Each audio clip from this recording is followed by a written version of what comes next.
well, I don't know why they do this. And inside we've got a bit too much bubble wrap. They've been seriously careful with this box. I'm not sure why. It is a clone phone. It also comes with a screen protector, but even though the S10 should have a super tall 19.5:9 aspect ratio, this is even too tall for that. The box looks pretty much bang on what we saw with the S9 Plus. Same rough dimensions, even the same fonts all the way through. And you just slip off the top and then we've got the interior, and this box feels really solid, is really well designed. It's even got a subtle matte finish on it.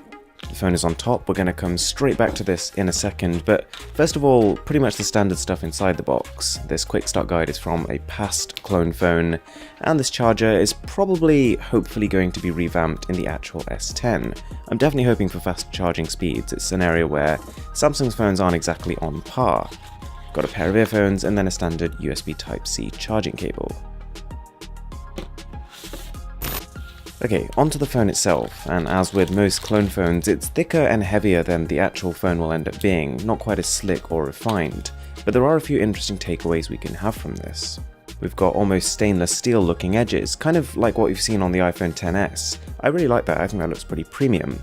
But also the colour, you've got this deep ocean blue, and alongside a green and potentially a pink too. This is one of the primary colours the S10 should launch in. It's also pretty likely that we'll see some sort of gradient finish on at least one of the models, given that Samsung has been now testing them on their more niche devices, and, well, everyone is doing them.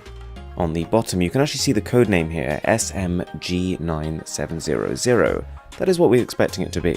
And taking a look at the side, a headphone jack, which doesn't necessarily confirm that it will be on the final phone, but given the amount of fun Samsung has made of Apple for ditching it, I think they'd be foolish to follow suit. Okay, then we've got the cameras, and this should be quite a significant leap from the Galaxy S9 Plus. The S10 Plus should be coming with a triple camera setup, with the same variable aperture that we saw on the primary lens with the S9 Plus, and the same telephoto to be able to zoom in 2 times. But with the addition of an ultra-wide, this brand new lens would capture a 123-degree field of view. Also, now that the fingerprint scanner has disappeared from the back, Samsung can shift the cameras back to the horizontal arrangement they had previously, which they introduced on the Galaxy Note 8. And in its place, we're hoping for an ultrasonic fingerprint scanner to be present in the screen of the phone. Which brings us to the front, and this is where you'll notice disparities to what the actual phone will look like. With the budgets of these clone phones, they can't quite reproduce the punch hole display that we should be seeing. But essentially with the S10, what you're probably going to get is a little cutout with either a single or a dual camera in a little pill shape in the top corner, kind of like this. Now, the clone phone's camera obviously completely sucks, but it was cool to see the different wallpapers that they'd created. Lots of focus on gradients and parallax effects, and I'm sure we'll see some new wallpapers when the S10 launches.